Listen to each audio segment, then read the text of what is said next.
All right, peace, family. You can see my final verdict pinned in the comment section or also down in the description. But I'll start with a review of the packaging.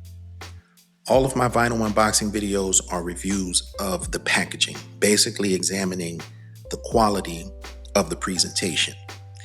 Now, this video will be a bit longer because I'm going to go into a review of the music as well. And I'm doing that because I am truly a fan of PM Dawn and I truly admire their wonderful work. But starting with the imagery inside and out, the front cover, the back cover, all the imagery looks low resolution. All of it looks bad. Anyone can look at this and see that the imagery is not sharp. And I do appreciate the gatefold jacket, but with bad imagery, it's kind of like, what's the point? And then when you look at the inner notes, it's just a raw block of text with no formatting whatsoever. So unless they were trying to replicate the original, the layout of the inner notes is thoughtless. No effort there whatsoever. This cost me $38.98, so nearly a $40 record, and I gotta say the presentation is underwhelming. Besides the bad imagery, the jacket is very thin, very basic paper stock. The vinyl comes in a basic white sleeve, but it is poly-lined. It's a poly-lined sleeve, so I appreciate that little detail. But if you saw my Jodeci review, I mentioned that the sleeves used for that were so cheap as to be useless. So I'm of the opinion that even the sleeves should have some design. And if you polyline them, then they have some function as well. But maybe some images or some text or something to set it apart from other releases. If you put a little design on the sleeve, it just kicks everything up a notch. But the record I received is not the Galaxy Red variant I ordered and that I thought I was getting. It appears to be pressed on the same orange vinyl used for the 2023 reissue, so I have to deduct points once again. Nowhere is 2026 printed on the packaging, not even on the LP labels, which the LP labels are also low DPI. Now, as I always say, I'm not really an audiophile like that. I'm just like most people. I want good sound quality, and I'll give credit where credit is due. This sounds good. It sounds pretty clean and clear. It's detailed. It's balanced. I'm enjoying the sound. No issues there. Now, some people may say that the sound is all that really matters, but with music being released decades after their original release, so many of these albums are significant in regards to the culture of the decade, and sometimes even in regards to music history, not to mention the sentimental value different records will have for different people. So it's important that these reissues be done well. No one should hand over their money for mediocrity. And I have to say, this one is mediocre at best. Like, at least get the imagery right.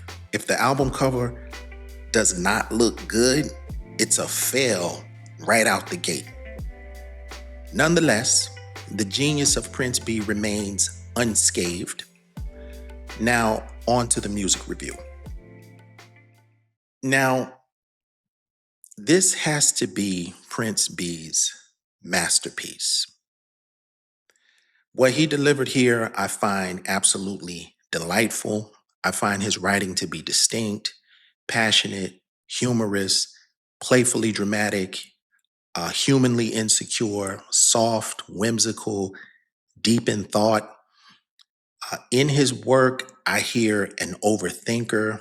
I hear a Gemini. I hear someone filled with inspiration. I hear a hopeless romantic. I hear someone who is unapologetic about being a poet and a lover. And that's one thing I really love about PM Dawn. They were on that poetry tip from day one. Before we ever got Def Poetry, before Flowetry, before Most Def, before Jill Scott and the whole neo soul wave, it was PM Dawn who showed up with that dreamy stream of consciousness and that black beatnik hippie persona. So whereas R&B was about grown and sexy coolness, PM Dawn kind of leaned into being the shy, awkward types. Hip hop wasn't ready for anything like PM Dawn, at least not the mainstream hip hop and the fake ass self-appointed hip hop police.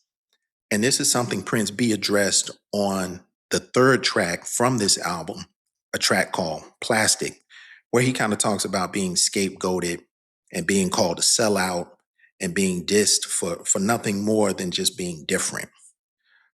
And now in 2026, no one would bat an eyelash at a group like PM Dawn, not in the hip hop or the R&B world.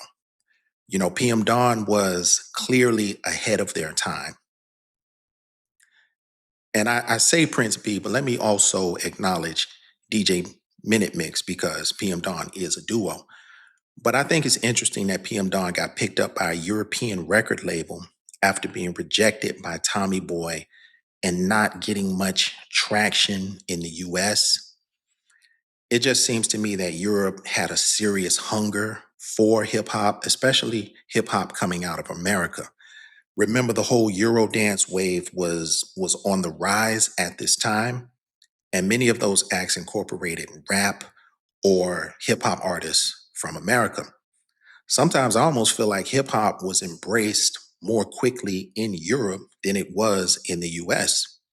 While you had things like Disco Demolition Night in the US, which backfired, of course, and gave birth to house, you had Euro disco thriving in Europe, followed by Euro house and Italo house, to mention a few. There are also a couple European artists on this album, such as Kathy Dennis, Boy George. They were able to get uh, sample clearances for the George Michael sample. And if you recall in the Set Adrift video, one of the members from Spandau Ballet came out and did the video with them. So it seems like they had a solid footing in the UK and they were getting love and support out there, which I think goes to show that you never know where you may find your success. You just have to stay ready and keep an open mind. I've always been a fan of PM Dawn based on their singles. And of course, Set Adrift on Memory Bliss, which is one of the iconic defining songs of the 90s. But this was my first time listening to this album from beginning to end. And I listened to it for most of the day. And it was really fun. It inspired me as a writer. It's not perfect, but for me, it's a 9 out of 10, especially if you like their style, their approach. It's charming, it's lighthearted, but it has that dimension of soul that gives it weight. Some artists you can't listen to for an hour without feeling drained, but this never felt heavy. It felt fresh and open. He did take a moment to get out some aggression on the pure hip hop tracks, which I think was only healthy and balanced. And like I said, let me also acknowledge his brother, DJ Minute Mix, who, from what I understand, sang on many of the songs with Prince B. PM Dawn is a duo, like I said, but you know how sometimes fans can just get wrapped up with the lead singer. But since Prince B is no longer with us, I just want to say he was absurdly talented, gifted. He will forever be missed. His courage to be different continues to inspire people around the world. His genius and his vision of PM Dawn will continue to be loved and celebrated for generations to come.